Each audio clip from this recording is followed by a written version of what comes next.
Hello, welcome to Washington Talk. I'm Young-Gyo Kim. In the second and final U.S. presidential debate, President Donald Trump and former Vice President Joe Biden clashed over North Korea. President Trump said the U.S. and North Korea are not in a war, maintaining the view that the two countries have a good relationship. Former Vice President Biden criticized President Trump for touting his friendship with the North Korean leader, calling Kim Jong-un a thug. Meanwhile, U.S. Secretary of State Mike Pompeo publicly responded for the first time to South Korean President Moon Jae-in's continued call for an end-of-war declaration of the Korean War, emphasizing the importance of the resumption of the denuclearization talks. We'll discuss these and more. Joining us today is Dean Cheng, Senior Research Fellow on Chinese Political and Security Affairs at the Heritage Foundation. Mr. Cheng specializes in China's military and foreign policy, in particular, its relationship with the rest of Asia and with the United States. Scott Snyder also joins us today. He's a Senior Fellow for Korea Studies and Director of the Program on U.S.-Korea Policy at the Council on Foreign Relations.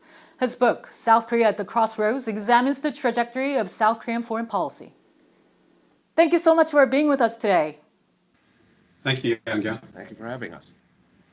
Let's start with the U.S. presidential debate. One of the heated moments at the debate was when the two presidential candidates talked about North Korea. Mr. Cheng, President Trump and former Vice President Biden presented a stark contrast in their views on North Korea and its leader Kim Jong-un, didn't they? Yes, they did, although I think the focus was more on the difference in their perceptions of their relationships with Kim Jong-un. I don't think either came out as though they trust North Korea very much. And certainly there doesn't seem to be much daylight between them on the key issue of denuclearization. Mm-hmm. The debate sort of gave us a glimpse of what kind of approach the next president will take towards North Korea. Mr. Snyder, if President Trump gets reelected, can we expect his emphasis on the personal relationship with Kim Jong-un will continue? Yeah, I think it's likely that President Trump will continue to try to advertise a top-down approach. The challenge, of course, is that the North Koreans have distanced the personal relationship between Kim and Trump from the government-to-government relationship. And so I think that the Trump administration would try to resume engagement at an early stage, but I think that it's hard to predict whether that would be very successful. Mm-hmm. Mr. Cheng, do you agree with this view? Yes, I do. And I frankly am skeptical that whatever approach is taken is going to actually lead to denuclearization on the part of the Kim family for North Korea. Mm-hmm.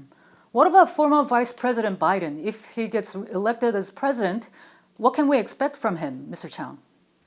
Well, Vice President Biden specifically mentioned the idea of once again approaching China to help pressure North Korea. And I think that that is unlikely to be successful. The United States and China fundamentally have very different views of both North Korea and the future of the Korean Peninsula.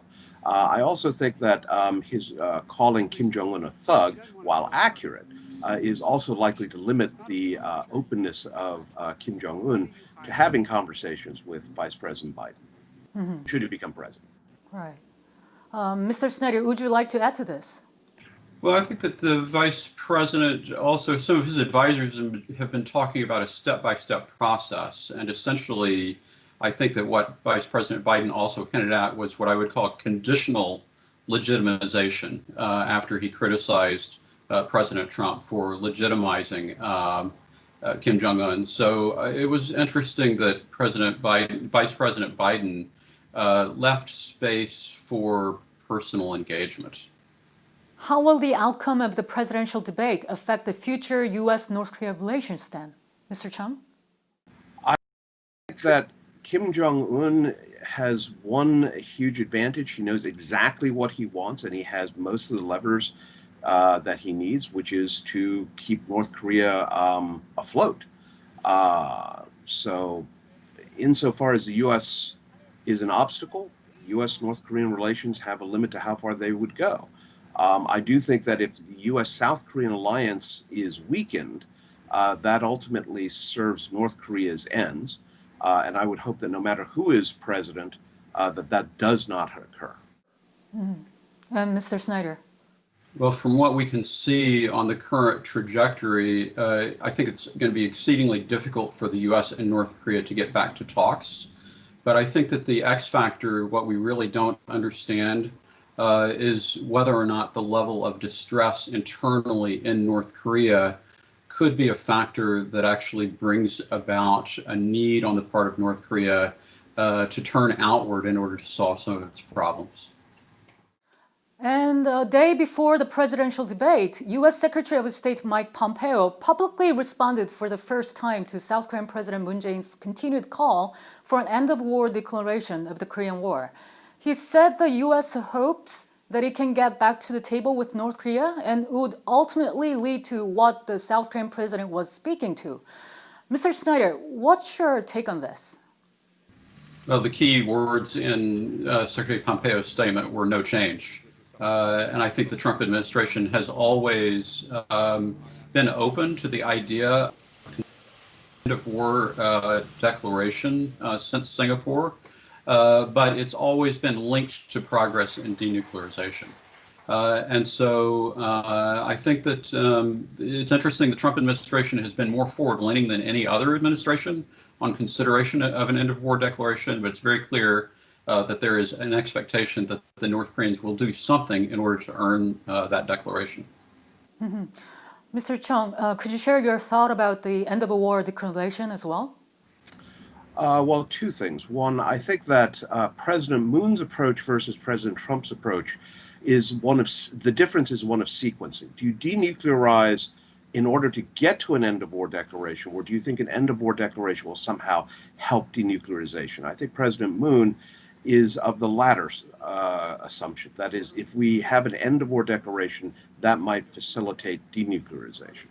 The other thing I think that hasn't been widely discussed is what impact an end-of-war declaration might have on things like China's ability to then argue that, well, there's no longer a need for a US-ROK alliance, or what is the justification for access to certain bases in Japan, which at least originally were rooted in UN declarations in support of the conflict on the Korean Peninsula back in 1950. President Moon said earlier in his speech at the UN General Assembly that the end-of-war declaration will open the door to complete denuclearization. Is the U.S. position fundamentally the same with this or different, Mr. Snyder? It's not fundamentally different. As Dean suggested, there's a difference in emphasis. Basically, it's a difference between a denuclearization embedded peace process and a peace embedded denuclearization process. But the key here is that they have to be linked. Moon, because of his campaign promises and domestic political context, always emphasizes peace. Sometimes it looks to us like it's peace at any price, but denuclearization is going to have to be a part of that process as far as the U.S. is concerned. Mm-hmm. So, Mr. Snyder, South Korea's Moon administration has been emphasizing the urgency of declaring a formal end to the war. Will South Korea have to adjust its stance? Well, I think that this is really a difference in emphasis on the part of each of the leaders. I think that the South Korean government knows very well the U.S. position. And actually, they know what they need from a national security perspective. And even though President Moon tends to downplay the need for denuclearization, I think that there's a widespread recognition that it's essential to South Korean security. Meanwhile, Chinese President Xi Jinping gave a speech at an event marking the anniversary of China's participation in the Korean War in October 1950, which Beijing refers to as the war to resist U.S. aggression and aid North Korea. The speech took place almost at the same time with the U.S. presidential debate. Xi said in his speech that the Chinese people are not afraid to face challenges or invaders. He was obviously taking an aim at the United States. Mr. Cheng, how did you take it? I took that speech as actually part of a continuum. If you go back to 2019 and possibly even 2018, we see Xi Jinping actually referring to the Korean War spirit, the idea of resist American aggression, aid Korea. This is a call for national sacrifice. And so while some of this is aimed at the U.S. as a signal that China is not prepared to accede to the U.S. American pressure, it's also a warning to the Chinese people that there will be hard times ahead, remembering that China lost 1 million troops in the Korean War. Their negative reaction to BTS recently, even raising the subject. So I think that this was aimed at two audiences, one at the U.S., but also at the Chinese people at a time when the economy is going through a rough patch, when jobs are sometimes being lost. And overall, China is facing a lot of different pressures, not just from the United States, but around the world. Since Mr. Cheng, you mentioned BTS. Earlier this month, the global K-pop sensation BTS faced uproar in China over comments about the Korean War. Why did this happen?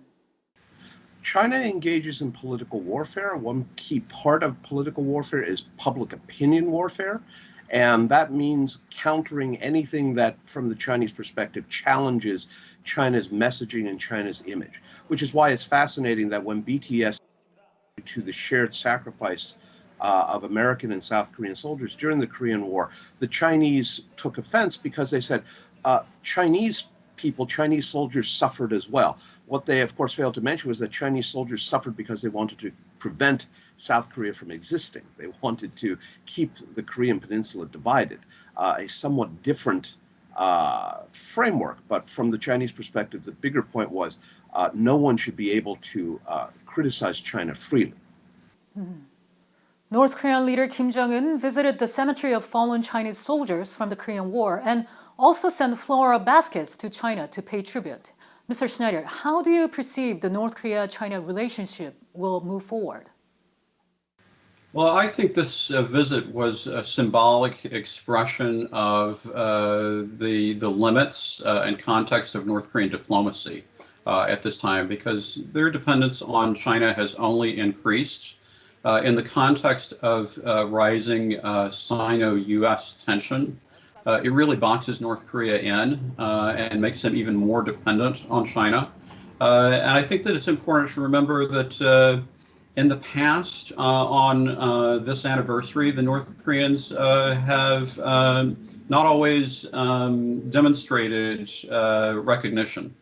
And so the fact that Kim Jong-un is doing that at this time, I think underscores his recognition of North Korea's dependency on China. Mm-hmm. Mr. Cheng, what is your assessment on the status of the North Korea-China relationship? And I just also note that with COVID-19, both China and North Korea have taken steps that would actually have diluted their relationship somewhat. North Korea limited Chinese access for fear of spread of COVID, and the Chinese also have increased their border patrols with the North Koreans due to reports about banditry and looting of farms. So all is not well in the Pyongyang-Beijing relationship. So I agree absolutely with Dr. Snyder that this, I think, was an attempt to sort of smooth the waters at least a little bit. Mm-hmm. After the U.S. election, will the U.S. and China be able to cooperate again on the North Korean issue? How will the U.S.-China relationship affect the circumstances surrounding the Korean Peninsula? Mr. Cheng first.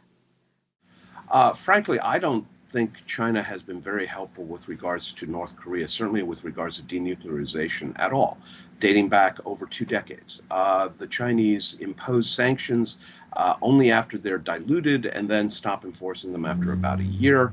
COVID has probably done more to actually limit Chinese trade with North Korea than all the UN sanctions combined. So fundamentally, China and the US see North Korea and the Korean Peninsula very differently. I don't think it matters who will be president. I don't see China cooperating really with the United States. And Mr. Snyder, your thought? Well, that's a grim prognosis, and I wish I could disagree. But I think that the fact of the matter is that the challenge is whether or not China and the United States can find a way to compartmentalize North Korea from the overall tone and tenor of increasing competition. And it has already been difficult over the course of the past 10 years to do that. I'm afraid that going forward, it may be even more so. Now, the US presidential election is a little bit more than 1 week away, and the whole world is keeping a close eye on the outcome of the presidential race itself and its potential impact on US foreign policies, including those towards North Korea and China. Mr. Cheng and Mr. Snyder, thank you both very much. I appreciate your time today. Thank you. Thank you for having us. And that does it for this week's Washington Talk from Voice of America. Please join us again next week for more analysis.